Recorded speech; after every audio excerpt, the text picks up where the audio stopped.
Hello everyone, आज के lecture में हम रेशियो प्रॉब्लम से रिलेटेड एक प्रॉब्लम डिस्कस करेंगे। ठीक है, प्रॉब्लम गिवन है कि if 3/4 of the hospital employees are females, the ratio of males to female employees in the hospital is.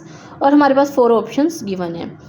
तो स्टूडेंट्स देखिए, हमारे पास बेसिकली मैं इसको रेशियो प्रॉब्लम कह सकती हूँ या मैं इसको फ्रैक्शन प्रॉब्लम भी कह सकती हूँ। ठीक है, जब हम इस तरह के प्रॉब्लम्स को सॉल्व करते हैं तो हम टोटल जो उनकी फ्रैक्शन है उनको कंसिडर कर लेते हैं कि वो 1 है, और फिर हम 1 में से देखते हैं कि हमारे पास कितनी फ्रैक्शन में कौन कौन सी चीज़ गिवन है।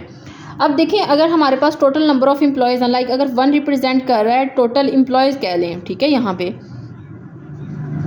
अगर वो कह रहा है कि 1 टोटल एम्प्लॉयज़ हैं तो 1 में से कितने हमारे पास फीमेल एम्प्लॉयज़ हैं?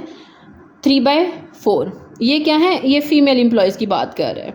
ठीक है, अगर 3/4 है तो आपको पता है कि देखिए, जब भी हम नेक्स्ट स्टेप पे मूव करते हैं तो इसका मतलब पिछला स्टेप रिकवर होता है।